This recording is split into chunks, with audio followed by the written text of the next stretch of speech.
Well, hello! So it's been a minute since I've been on here, but a while back I made a simple, quick, and easy pop-up card for my boyfriend for our 2-year anniversary. Just a couple things. And although I didn't record the process of making his card, I decided to take you along on this creative journey to make his mom's birthday card because her birthday was around the corner, and what better way to celebrate than to make a personalized card during quarantine. So you just gonna bring me a birthday gift on my birthday to my birthday party on my birthday with a birthday gift? To begin, we need some colored paper, glue, moral support, a nice snack, a pencil sharpener, yes, mine is shaped like a piranha, I'm a piranha, then Amazon, scissors, some colored pencils, here I'm using Prismacolor. You can also use markers, here I'm using the Tombow Dual Brush, and I'll be using these vibrant neon twistables. First thing that I did was I grabbed 2 pieces of paper, and for me I chose purple for the interior and blue for the exterior of the card, but you can use any color of your choice. And just like the start of any normal handmade card, I folded both sheets of paper in half hamburger style. And yes, 2 seconds ago I did say the purple was going to be for the interior of the card, but don't worry, I do stay true to my word at the end. Liar! But in this particular step, it doesn't really matter since we're not gluing anything down permanently, so nothing's set in stone yet, you know?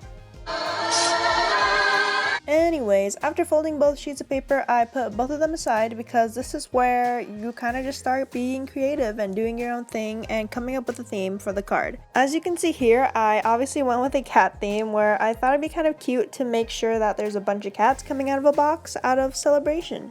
Also, why are cats so intrigued by boxes? The world may never know. I will never know. But I just thought it was fitting for this card, and I actually have a few other themes that I want to do for these 3D pop-up birthday cards. So maybe I'll do a part 2 to that because I want to do one where I have Baby Yoda coming out of a card, or maybe even adding ducks to the side. That'd be kind of cute. And since there's always a birthday to celebrate all year round, there's always a good excuse to make a birthday card.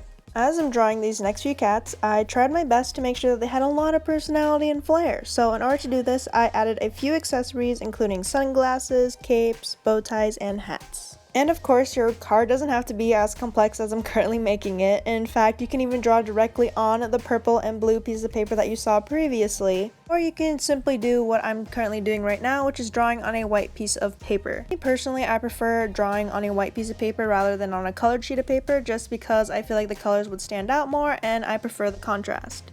And speaking of contrast, I also try to keep in mind of what color of the cats that I wanted to be just because I'm aware of the interior and exterior of the card and I don't want the cats to blend in with the background. I guess that's the good thing about making these handmade cards for friends and family because these cards can be completely tailored for the person you're making it for. With that being said, you can include silly inside jokes, drawings of their favorite things, or even little pictures of you two together.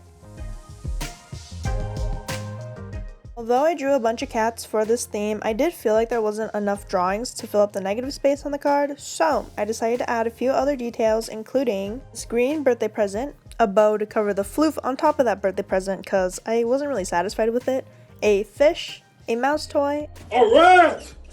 and a stack of tuna cans. It kind of doesn't look like a stack of tuna cans, but we'll use our imagination. With imagination, I can be anything I want. I also left a little bit of room at the bottom of this particular cat because he's going to be featured in the pop-out section of this card, and that little tiny bit of space could be used for gluing. So with everything being colored and drawn out on my white sheet of paper, I cut them out with my scissors.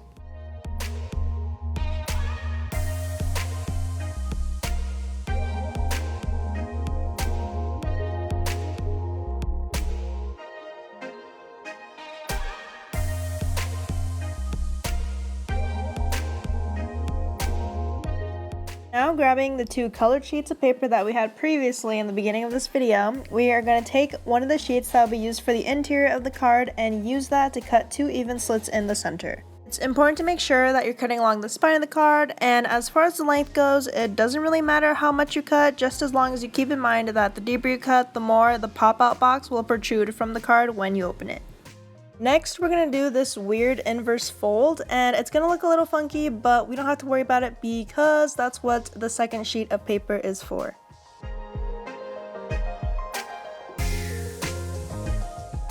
And of course, you can decide when you want to do this step, but for me, I decided that I wanted to lay out all my cutout pieces and glue them down before I had a chance to lose them behind my chair or something. After doing all that sticky stuff, That's what she said. I took the third sheet of paper to cut 2 small rectangles, which I eventually folded in half and placed them on top of the pop-up box to replicate a cardboard package. And this is where we get to mess with the outside layer of the card. So before gluing the sheets of paper together, I did take the third sheet of scrap paper that you saw previously and decided to cut a centerpiece to glue to the card so that way it can align with the pop-out. I also drafted a few fun puns and phrases, including wishing you a perfect birthday full of possum memories, feline good, and let's potty. We also can't forget to decorate the front of the card, so to continue the theme, I decided to draw a massive cat sitting next to a purple package that pops out when you open the card. You see what I did there? I think out of all the cats that I've drawn today, I would probably have to say that this cat was probably one of my absolute favorites, especially when it came to the shading.